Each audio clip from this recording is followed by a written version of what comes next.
You're listening to the AstroMommy Newsletter read-aloud version of my daily horoscope published on Substack. If you would like to read this, please click on the link in the description box below. Without further ado, here is the daily horoscope.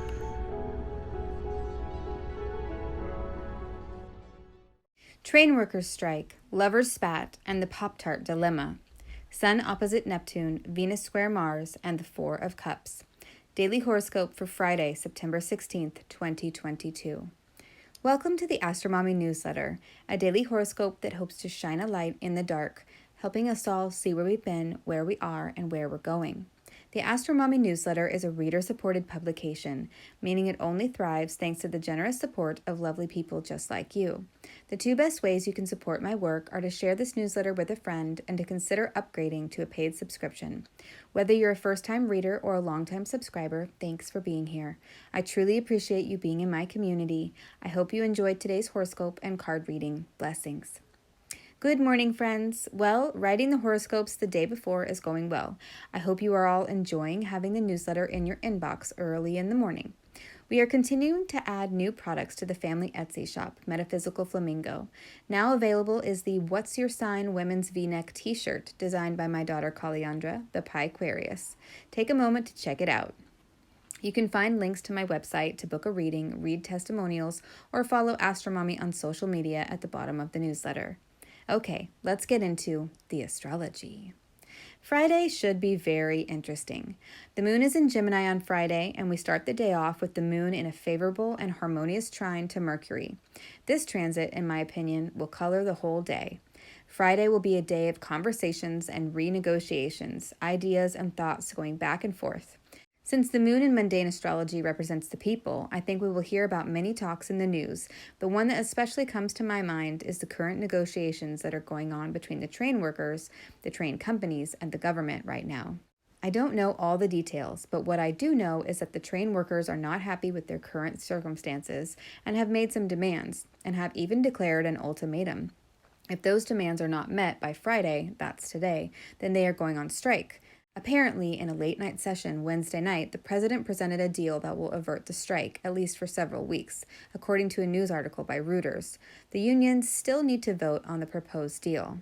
So this energy is flavoring the day, lots of debates, dialogues, and proposed ideas coming through, and all in the midst of a Mercury retrograde. It could be hard to come to a workable decision. Most of the day will feel like ideas and solutions are flowing so rapidly into the mainstream that it's actually hard to catch one and make it stick. Mars and Venus will perfect their square at 2:48 p.m. Eastern Time, so this is yet another space where tensions are on the rise. It's like Mars wants to keep the current structure and believes he is in the right, and Venus wants things to change. She feels it's time to make revisions, and so she tries to communicate her needs, desires, and wants to Mars. Will he hear her? Will he have compassion for her? Maybe Mercury can shed some light on this situation. Mercury is getting closer and closer to re-opposing Jupiter, but with the favorable trine to the moon that started the day off, Mercury can bring an idea to the table that Jupiter can't refuse, or they will find themselves in a standoff, each planet feeling like they are making compromises and that it would be nice if the other party could just join in on their way of thinking. Mercury has needs and is willing to negotiate with Jupiter, but if Mercury doesn't get his way, it could be a time of revolutionary action. So let me put this in perspective with the train workers' situation, which fits this transit so nicely. The train workers have needs and demands, and if they are not met, then they threaten to go on strike.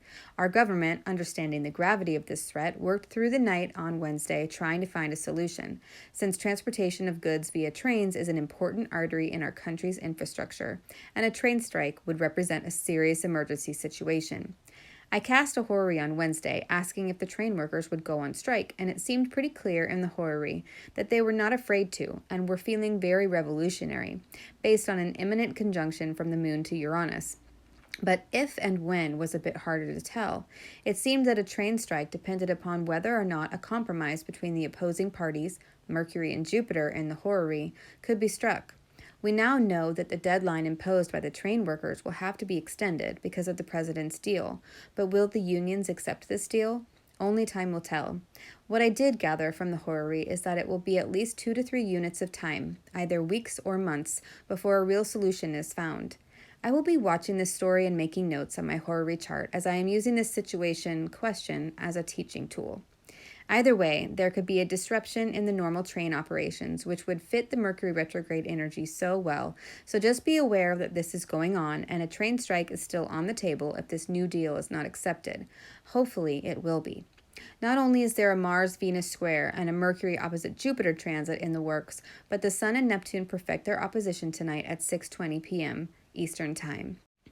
Sun opposite Neptune on a grand scale could be seen as the reality of a situation versus the ideal dream or fantasy about a situation.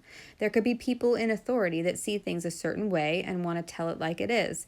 And there could be the opposite, people wanting to impose an ideal, impossible solution. So it's once again a day of deliberations, revisions, trying to get people to see things from your perspective and trying to get everyone on the same page. One side will have to make uncomfortable compromises. Which will it be? Or maybe both. On a more personal note, the Sun opposite Neptune could be felt as a feeling of loss, confusion, or chaos, surrounding an important person in your life, or a feeling of being deceived. On a positive note, this transit could bring about compassion, heightened sensitivities, or spiritual illuminations. Where in your life this transit may be felt largely depends upon your natal chart configuration. And then we have the double YOD that I spoke about yesterday. Because both of these YODs involve one planet, either Mars or Venus, the asteroid Chiron, and the South Node, which is neither a planet nor an asteroid, but an eclipse point, I feel that these two YODs are just adding energy to the square between Venus and Mars, resulting in an underlying trigger point, a tender spot, an old wound, or some sort of grudge that's being brought up. So if the Venus and Mars square is representing a lover's spat, for example, then perhaps one person brings up some old issue and throws it into the mix, or an old temptation comes back from the past that one has to face. Whatever it is, choose wisely. By the evening, the moon will conjoin Mars at 14 degrees Gemini and square Venus, so we should see some sort of action taken that hopefully attempts to solve all the issues at hand. So, like I said, today should be interesting. The whole weekend, really. Let's move on to the card for the day. The card for the day is Four of Cups. The guy in this card looks so bored, doesn't he? He is sitting beneath a tree, looking at 3 full cups in front of him, and he doesn't even notice the popcorn hand appearing out of thin air trying to hand him a 4th cup. It's like he's so lost in thought or something that he doesn't see the magic or the abundance right before him. His arms are crossed, symbolizing that he is not happy about whatever he is thinking or feeling. Interesting. We talked about this card yesterday as part of the Emperor constellation, and in that spread, the 4 of Cups represents someone who has enough emotional abundance that they can handle the responsibilities of leadership. They are wanting nothing more. But as the card for the day, I feel it is representing a feeling of discontent. It seems that it's not about feeling emotional lack, but of being disappointed with what one has. I am reminded of this interesting phenomenon that happened with my kids involving Pop-Tarts. Pop-Tarts are a loved treat in my house. My kids love them, and let's be real, I do too. I call them a treat because they are not a staple. We do not buy them all the time. But a few years ago, the store that my husband was managing closed down, and they had to liquidate all of their inventory. And so we got a bunch of food at a really great discount. We stocked up on a bunch of items and ended up with tons of boxes of Pop-Tarts. At first, my children were ecstatic and happily ate at least 1 Pop-Tart per day for days and days. But eventually, something strange happened. They got sick and tired of eating Pop-Tarts. What was once novel and exciting became standard and a bore. Pop-Tarts had lost their appeal. Has something in your life become dull, lost its appeal, or has the honeymoon phase worn off? When this happens, just like with the Pop-Tart situation, we are faced with a dilemma. Do we keep eating the Pop-Tarts because that's what we have, or do we go buy different food? There may be a feeling of settling or making do with what you've got that needs to be explored. What kind of moral dilemma is coming up for you right now? Let me know if this reading resonates with you in the comments. I hope this is helpful. Until tomorrow, AstroMommy. Today's horoscope was brought to you by Moon in Gemini, trining Mercury and conjoining Mars, Moon square Venus, Mars square Venus. Mercury and Jupiter getting closer to their opposition, Sun opposite Neptune, and double YODs. Quick links and resources can be found at the bottom of the newsletter. Today's card was pulled from the A.E. Waite Holographic Tarot, available on Amazon. If you purchase anything through the affiliate links that I provide in the newsletters, I will make a small commission, but there are no additional costs to you. I don't share or recommend things that I don't 100% believe in and use myself. Thanks for listening.